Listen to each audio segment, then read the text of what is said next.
Okay? Magandang araw sa ating lahat, mga kasama ko sa Liano High School, lalo na po sa kagawaran ng Araling Panlipunan. Sa ngayon po, ang ika-5 video ko na ito ay magtuturo naman sa atin kung paano na ang isang summative report ni advisor ay kusa na malalagyan ng grade mula sa kanilang subject teachers ng sabay-sabay. Paano po yon? Pwede po yon. Ano pong gagawin natin? Una, naalala niyo yung summative grade natin kanina, yung kahapon? Kung makikita nyo, binago ko na yung file name. Ito po file name na ginawa ko. Okay, lalakihan ko lang ha, para makita po ninyo. Ala, yung malaki, lalong lumiit. Pasensya na ha. Ala, lalo pong lumiit. Okay, nasa ayun. Ayan po, oh. rec.2020-2021 yung po yung school calendar, and then space GR8 o grade 8 dash Argon, yung kanyang section, period, space summary grades, period, space, and then pinido ni teacher. Kung ayaw nyo sundin yung ganitong format, ako lang naman po ay sa akin lang para may sistema ang ating pong indexing, hindi po mahirapan ma-organize po ang ating pong file naming, at pag pinasa po kay registrar ay madali po maintindihan ni registrar yung file name, no? Okay. I-click natin ito si summary of grades para maalaala nyo kung ano yung tinutukoy ko. Ito po yung advisor's form para po sa pagre-report niya ng grade sa mga bata tuwing PTA o Parents Teachers Conference. Ayan po yon. Nakikita nyo, di ba sa Araling Panlipunan, mayroon na akong binigay na grade. Yan po yung kahapon na ginawa natin. No? At ito po, ay makikita nyo sa boys per name, ayun po, nakareflect na, at girls per name. No? Okay. Ang ituturo ko po ngayon sa inyo ay paano po kaya na sabay-sabay maglalagay dyan yung mga teacher ng anak ninyo. Nagsabay-sabay. Paano po yon? Ito po ituturo ko sa inyo. Makinig po kayo. Una, isara muna natin itong form, yung template. Puntahan yung google.com. I-type po yung google.com. Yan. Sunod, after i-type ang google.com, dapat po mag-sign in sa inyong Gmail account. Suggestion ko po, wag na lang pong DepEd Gmail. Kasi minsan po, maarte si DepEd Gmail. Ngayon, kung hindi kayo naaartihan sa DepEd Gmail po ninyo, pwede lang pong gamitin. Pero suggestion ko po ay yung inyong personal email na lang. Pasensyahan nyo na po yung aking file ng baklang-bakla po. Opo, no? Ibig ko, yan po, no? Okay, pagka sign in ko, anong susunod? I-click yung mga Google Apps na dot na ito. Click. I-click yung drive. Okay na. Mapupunta tayo ngayon sa inyong Google Drive. Ngayon, upang magkaroon tayo ng kaayusan, suggestion ko, gumawa kayo ng folder para sa lahat ng grades ninyo for the school year. No? Sa ngayon, ang ginawa ko naman, reports na folder. Madali naman gumawa ng folder. Click ka lang ng new. Ayun, no? Folder, di ba? Pero kaya hindi na ako gagawa, i-click ko na itong reports. Double click. Okay, nakikita nyo yung contact tracing. Hindi ko muna ituturo sa inyo to. Kasi, actually, meron naman po yun sa YouTube. Ito po yung ginagamit ko sa QR code. Kung kaya po yung yung aking mga magulang ay hindi na po nag-health declaration. Kasi po, ito na po yung health declaration niya. Pero so much for that. Ano po ang susunod natin gawin? I-upload ang inyong ginawa na kanina na summary of grades ni advisor. Dito, may pamamaraan. Pwede pong click new. Click file upload. And then, i-browse ang file name na i-upload nyo katulad dito kanina. No? Kay advisor summary of grade. Pwede naman, may shortcut pa. I-click na yung folder. Punta nyo yung folder kanina. Ayun siya. Click and then drag. At kusa na siyang mag-a-upload, no? Tingnan ang icon. Nakita niyo yung in-upload natin letter X, Ibig sabihin po niyan ay Excel. At dahil Excel yan, tingnan niyo yung file size, 342 kilobyte. Gusto niyo mawala yan na hindi ka kakain ng kilobyte, magiging zero katulad dito, i-convert natin itong Excel na ito na in-upload natin into Google Spreadsheet. Yon. Ano po yung Google Spreadsheet? Ayan, Google Sheet ang tawag. Ano po ibig sabihin ng Google Sheet? Ito po yung Microsoft Word Excel version ni Google.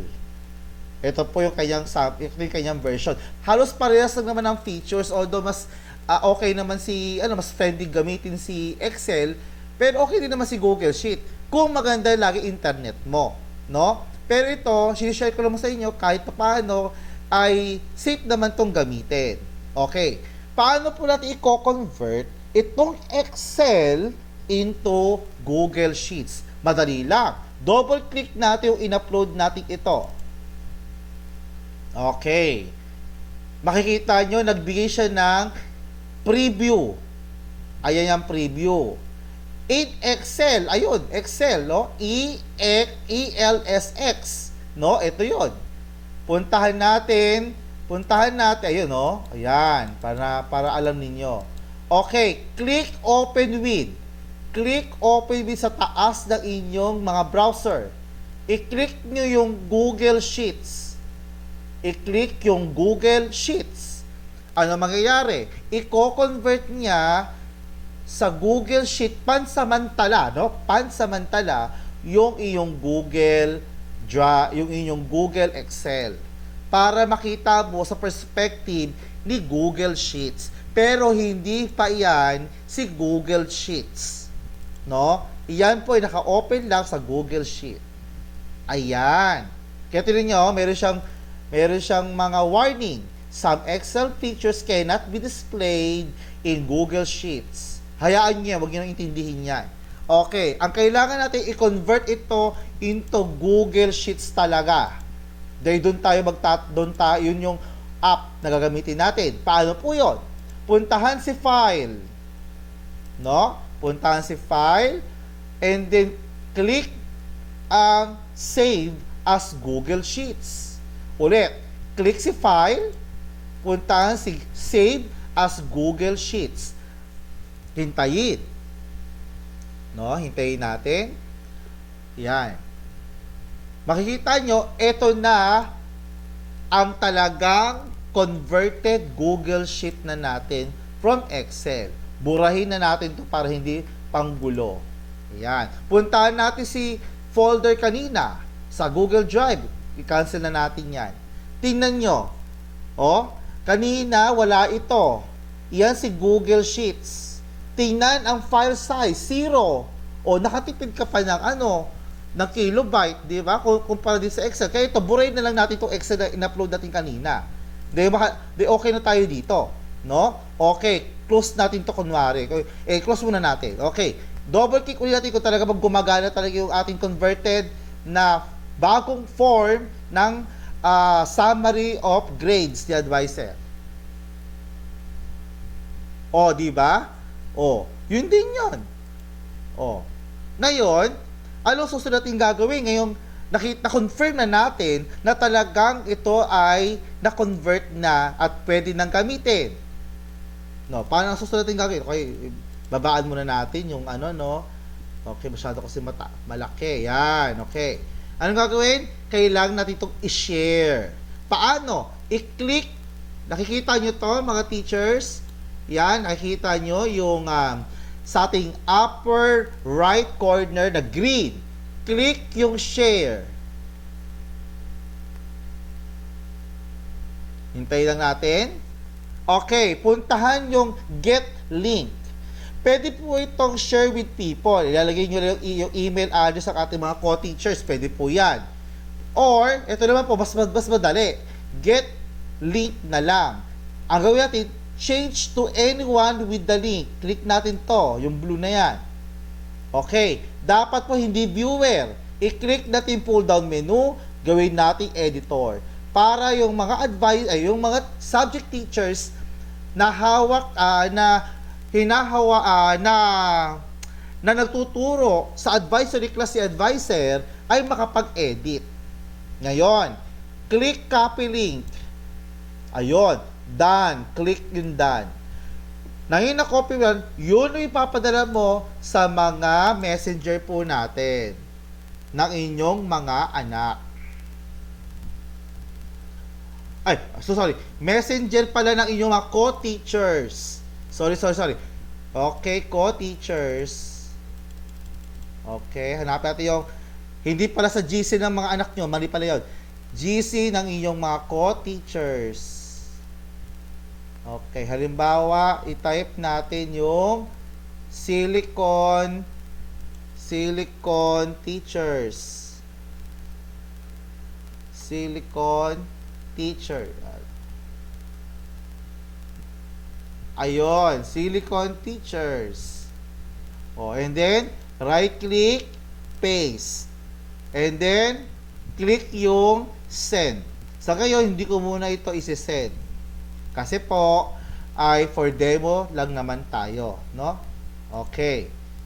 Ngayon po, pag pinuksan po ng mga subject teachers nyo yon, ang bubulaga sa kanila, ito mismong nakikita ninyo na template.